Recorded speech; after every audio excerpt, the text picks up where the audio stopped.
అందరికీ నమస్తే. ఆంధ్రప్రభకి స్వాగతం. నేను మీ సంతోషి. ప్రస్తుతం మనతో ఒక ప్రముఖ విశ్లేషకులు అయినటువంటి చిట్టిబాబు గారు ఉన్నారు.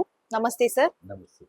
సార్, రీసెంట్ గానే చూసుకున్నట్లయితే తెలంగాణలో ఒక 10th క్లాస్ చదివే అమ్మాయి ఒక ఇన్స్టా ప్రేమ కోసం సొంత తల్లినే హత్య చేయించింది.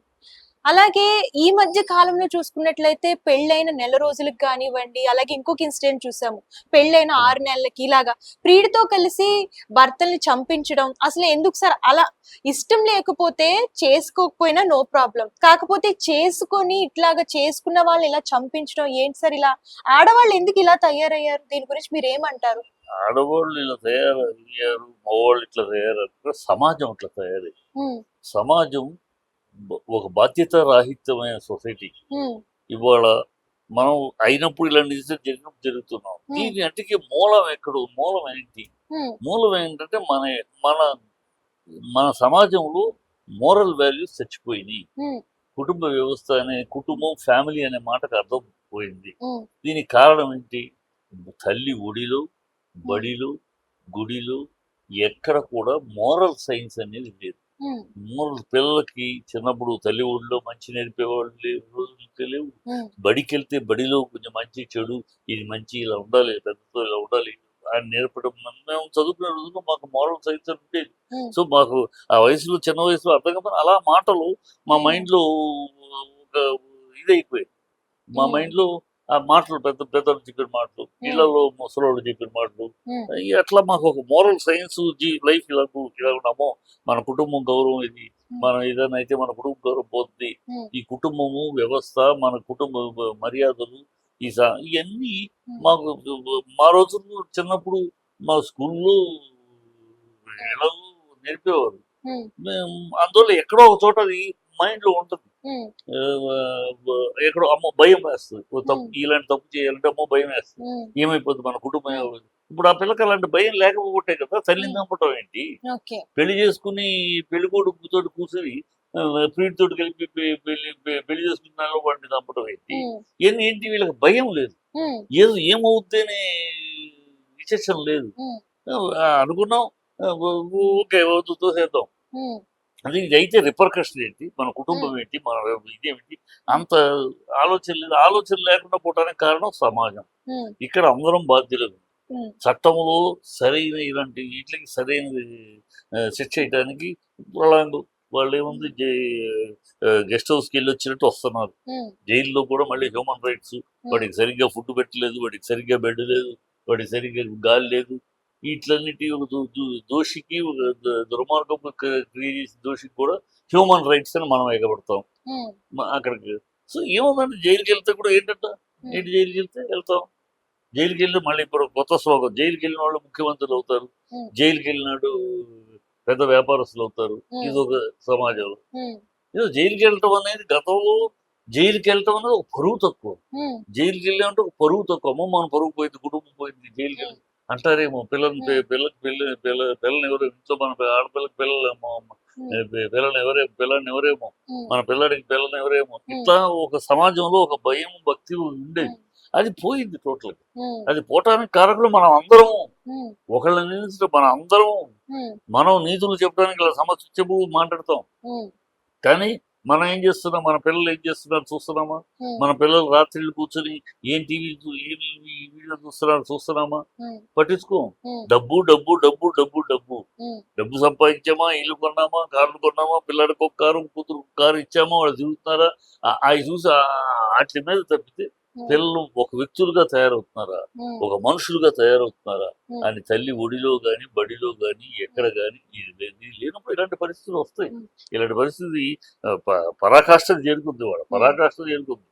వాళ్ళు వచ్చినాక, ఇంటర్నెట్ లో వచ్చినాక ఇవి వస్తున్నాయి. మా ఇవాడు ఎఫ్ఐ వచ్చింది,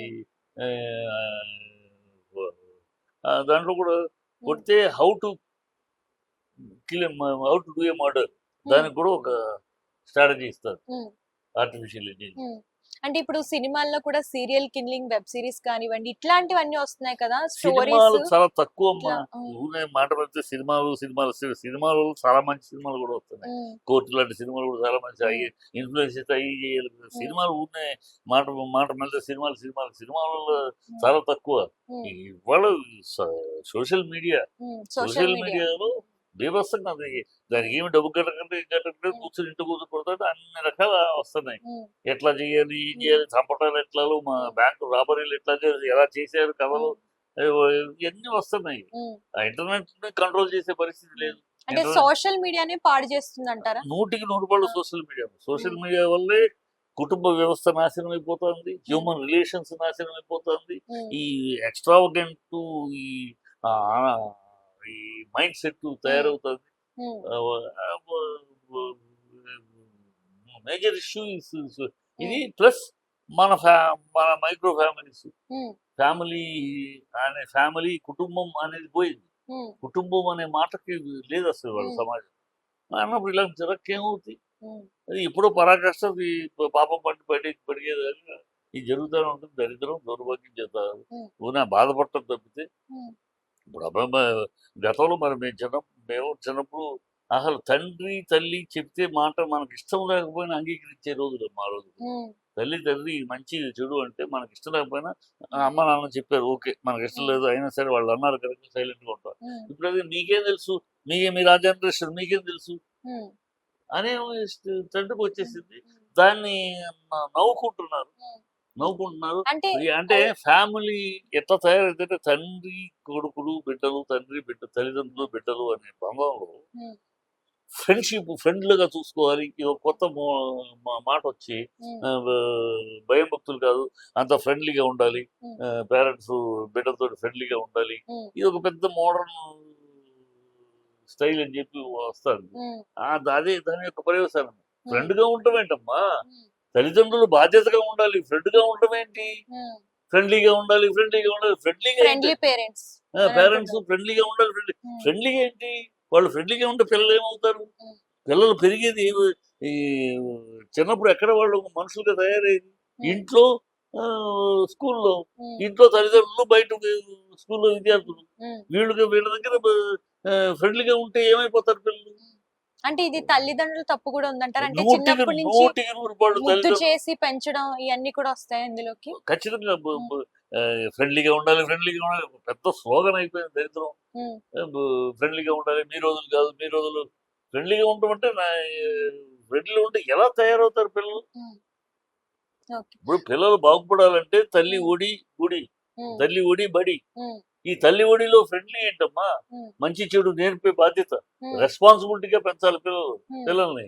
బడిలో పిల్లల్ని కేవలం ఎగ్జామ్స్ కి మార్కులు తెచ్చే మిషన్లుగా కాదు, వాళ్ళ వ్యక్తులుగా తయారు చేసేది. ఒక వ్యక్తిత్వంతో ఒక క్యారెక్టర్ తోటి చేసేది స్కూల్. అక్కడ ఫ్రెండ్లీ అంటే ఏముంది? ఫ్రెండ్లీగా ఉండాలి.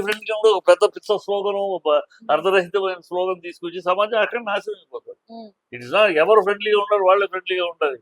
పేరెంట్స్ ఫ్రెండ్లీగాను గురువులు ఫ్రెండ్లీగా ఉంటే పిల్లలు ఇలాగే తయారవుతారు. ఓకే సార్ ఇప్పుడు 10th క్లాస్ అమ్మాయి అంటే తెలిసి తెలియకో లేదంటే సోషల్ మీడియా ద్వారా తల్లిదండ్రులు ఇలా చిన్నప్పటి నుంచి గారం చేయడం వల్ల ఇలా చేసింది అనుకోవచ్చు. అండ్ పెళ్లి వయసు వచ్చిన తర్వాత పెళ్లి చేసుకున్న తర్వాత కూడా వాళ్ళకి అంటే వాళ్ళు ఇలా చేయించడం అంటే పెళ్లి చేసుకున్న హస్బెండ్స్ ని ఇలాగ చంపించడం, సో ఇట్లా చేయడానికి వెనక గల కారణం ఏంటి సార్?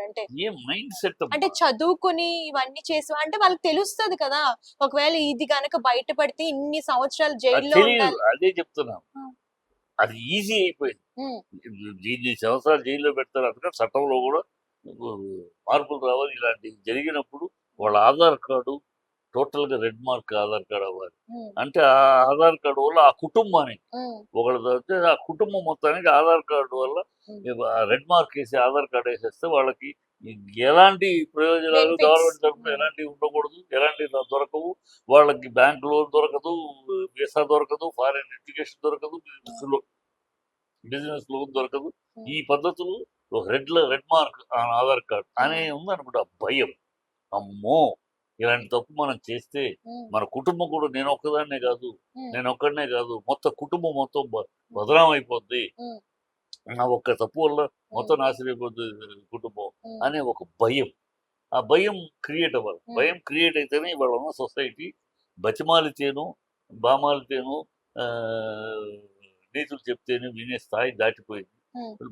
భయం క్రియేట్ చేస్తేనే, ఇలాంటి తప్పు చేస్తే మన జీవితాలు సర్వనాశనం అయిపోతాయి, మన కుటుంబాలు తల ఎత్తుకోలేని పరిస్థితి వస్తుంది అనే ఒక భయం ఉంటేనే జరుగుద్దమ్మా. అప్పుడే తల్లిదండ్రులు కూడా భయం వస్తుంది. పిల్లల్ని బాగా పెంచాలి, పిల్లల్ని బాధ్యతగా పెంచాలి, వాళ్ళు ఏం చేస్తున్నారు ఏంటో కనుక్కోవాలి, చూస్తూ ఉండాలి అనే రెస్పాన్సిబిలిటీ వస్తుంది.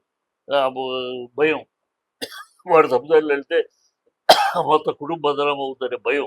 ఆ భయం కావాలి. భయం ఏర్పడుతున్న చట్టం ద్వారా ఇలా జరుగుతూనే ఉంటే ఇంకా పెట్టేయకపోతే ఇంకా సోషల్ మీడియాలో నెట్ బీభత్సంగా ఇక్కడ ఫారెన్ వాడికి ఏమైనా బటన్ నొక్కితే ఎక్కడెక్కడ ఏమేమి జరుగుతున్నాయో వస్తున్నాయి. ఎక్కడెక్కడ ఎలాంటి అరాచకాలు జరుగుతాయి అన్నీ వాడికి వస్తుంది. వాడు దాంట్లో ఇన్స్పైర్ అయ్యేవాడు ఉంటాడు. ఇలా మన ఎందుకు బ్యాంకు ఈ రూట్ చేసేటోడు, ఈ మన ఎందుకు బ్యాంకు దోపిడీ చేయకూడదు, మన ఎందుకు ఈ వదిలించుకోకూడదు, మర్డర్ చేసి ఏదో బతిమాలతో రిక్వెస్ట్ చేయకూడదు, లేపేస్తే ఎవడన్నా పట్టుకున్నది.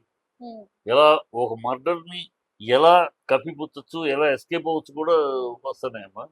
ఎలా ఎస్కేప్ అవ్వచ్చు అని సోషల్ మీడియాలో వస్తున్నాయి, రకరకాల కథలు వస్తాయి. మరి ఏమో దానికి ఏం చేస్తాం? అందుకనే ఇది రెస్పాన్సిబిలిటీ. మనం ఏదో జరిగినప్పుడు వాళ్ళ మీద వేలు చూపించి వీళ్ళ మీద వేలు చూపించి కాదు. It is the social responsibility అందరిది. అందరము దీంట్లో తప్పుడు కార్యక్రమాలు చేసి అందరి తప్పు ఉంది. మనం ఒక స్పాయిల్డ్ సొసైటీలో ఉన్నాము. సొసైటీని స్పాయిల్ చేసే వ్యక్తులుగా ఉన్నాం. సొసైటీ అంటే ఎవరు? మీరు నేను మనమే సొసైటీ. మనలోనే విచక్షణ లేదు, విజ్ఞత లేదు, ఇంగిత జ్ఞానం లేదు. మనకి డబ్బు డబ్బు డబ్బు డబ్బు డబ్బు, అమ్మ నాన్న డబ్బు డబ్బు డబ్బు డబ్బు. ఇల్లు కొన్నావా, కారు కొన్నావా, ఇదే తప్పితే మనిషిగా బతికాడా, మనిషిగా పెరిగాడా, వ్యక్తిత్వం ఉందా, ఇది లేదు అసలు. మనం అలాంటి సొసైటీని మనమే తయారు చేసుకున్నాం. మనం ఇలాంటివి జరుగుతాయి. జరిగినప్పుడు మాత్రం ఏదో వాడి తప్పు వీడి తప్పు అంటాం తప్పితే సొసైటీ తప్పు. ఇది mistake on society. Who is response? Everybody is response. అది. Thank you sir.